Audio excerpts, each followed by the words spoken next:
নির্বাচনী ট্রাইব্যুনালের যে রায় ছিল জনাব ইশরাকের পক্ষে, সেই রায়টি প্রতারণামূলকভাবে অর্জিত হয়েছে এবং সেই রায়টি কলুসিভ, এই মর্মে সেই রায় এবং ডিক্রিকে চ্যালেঞ্জ করে এবং নির্বাচন কমিশন যে ওই রায়ের পরিপ্রেক্ষিতে একটি গেজেট প্রকাশ করে, সেই গেজেটকে চ্যালেঞ্জ করে এবং এই রায় এবং ডিক্রি চ্যালেঞ্জ করে যে রিট মামলাটি হয়েছে সেটি নিষ্পত্তি না হওয়া পর্যন্ত জনাব ইশরাক হোসেনকে মেয়র হিসাবে শপথ পড়াতে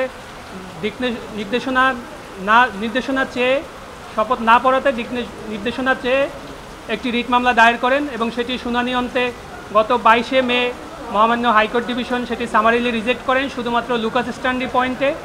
এরপরে আমরা সেই রায়ের বিরুদ্ধে মহামান্য আপিল বিভাগে civil petition for leave to appeal দায়ের করেছি। আমরা আজকে চেষ্টা করেছিলাম যে মহামান্য চেম্বার জজ আদালতে সেটি শুনানির জন্য অন্তর্ভুক্ত করতে, কিন্তু আমরা আজকে সেটি অন্তর্ভুক্ত করতে পারিনি। আমরা আশা করছি এটি আগামীকাল মহামান্য চেম্বার জজ আদালতে শুনানি হবে এবং শুনানিতে আমরা civil petition for leave to আপিলের সাথে সাথে যে ট্রাইব্যুনালের যে তর্কিত রায় অর্থাৎ যে কলুসিভ রায় তারা অর্জন করেছিলেন সেই রায় এবং নির্বাচন কমিশনের যে গেজেট, এই দুইটির কার্যকারিতার উপরে আমরা স্থগিতাদেশ চেয়েছি। আচ্ছা, এক্ষেত্রে আমাদের বক্তব্য হচ্ছে যে আপনারা হয়তো জেনে থাকবেন যে জনাব ইশরাক হোসেন তিনি নিজেও একটি রিট পিটিশন দায়ের করেছেন গতকালকে। সেটির নাম্বার হচ্ছে 8971/2025। সেই মামলাটিতে তিনি মহামান্য হাইকোর্টের কাছে নির্দেশনা চেয়েছেন যে তাকে যেন শপথ পড়ানো হয়, যেহেতু সময়ের একটি বাধ্যবাধকতা রয়েছেন বলে তারা দাবি করছেন। আমাদের বক্তব্য হচ্ছে যেহেতু আমাদের যিনি ক্লায়েন্ট ছিলেন তিনি একজন সচেতন নাগরিক হিসাবে, সুপ্রিম কোর্টের আইনজীবী হিসাবে তিনি কলুসিভ রায়কে চ্যালেঞ্জ করে যে মামলাটি করেছেন সেটি এখন সাবজুডিস ম্যাটার অবস্থায় আছে এবং জনাব ইশরাক সাহেবের যে রিটটি সেটিও কিন্তু এখনও শুনানির জন্য অপেক্ষমান আছে। তো আমাদের বক্তব্য হচ্ছে যে যেহেতু দুইটি বিষয় সাবজুডিস অবস্থায় আছে, এই মুহূর্তে স্থানীয় সরকার মন্ত্রণালয়ের আসলে শপথ বা অন্য কিছু আয়োজনের সুযোগ নাই। ওয়ালটন আবারও মিলিয়নিয়ার অফারে ওয়ালটন ফ্রিজ কিনে আপনিও হয়ে যেতে পারেন মিলিয়নিয়ার। দেখুন, এখানে আইনজীবী হিসাবে আমার শুধু এটুকুই বলা, আমি তো অদৃশ্য খেলার বিষয়ে মন্তব্য করতে পারি না। যেগুলো দৃশ্যমান হচ্ছে আদালতে হচ্ছে সেগুলোই আমি মন্তব্য করতে পারি। আমাদের ক্লায়েন্ট আমাদেরকে এঙ্গেজ করেছেন তার যে বিষয়বস্তুতে সেগুলোই আমরা রিপ্রেজেন্ট করছি। জনাব ইশরাক হোসেনের যিনি যে মামলাটি করেছেন সেটি তো এখনও শুনানি হয়নি এবং তার সেখানে যাওয়ার জন্য আমাদের ক্লায়েন্টের পক্ষ থেকেও কোনো নির্দেশনা নাই। আমরা তো ওই মামলার কোনো বিবাদী হওয়ার কোনো সুযোগও নাই।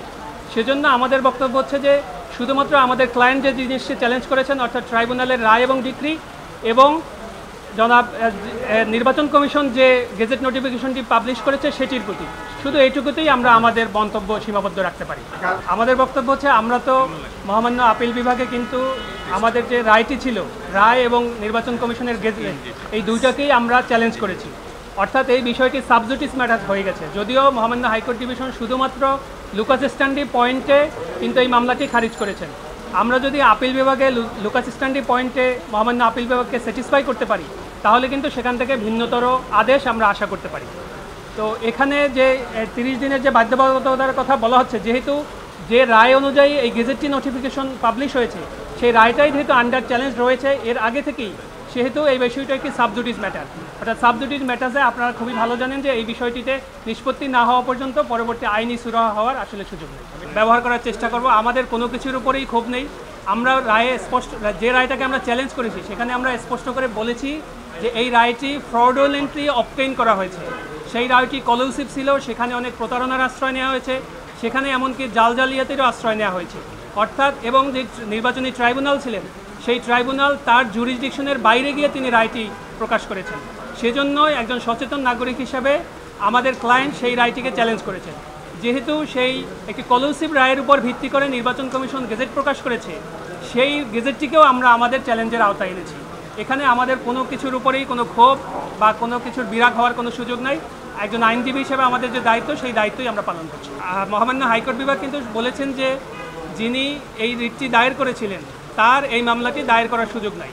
সেক্ষেত্রে আমরা নতুন করে একটি গ্রাউন্ড নিয়েছি যে একজন সচেতন নাগরিক হিসাবে এবং সুপ্রিম কোর্টের আইনজীবী হিসাবে কোনো ট্রাইব্যুনাল বা কোনো আদালত যদি তার এখতিয়ারের বাইরে গিয়ে কোনো রায় প্রকাশ করেন বা কোনো ট্রাইব্যুনালে বা কোনো আদালতের বিচার প্রক্রিয়ায় যদি জালিয়াতি বা তঞ্চকতার আশ্রয় নেওয়া হয়, সেটি একজন সচেতন নাগরিক বা একজন আইনজীবী এটি লুকাস স্ট্যান্ডি তার রয়েছে সেটি চ্যালেঞ্জ করে, এটি আমরা নিয়ে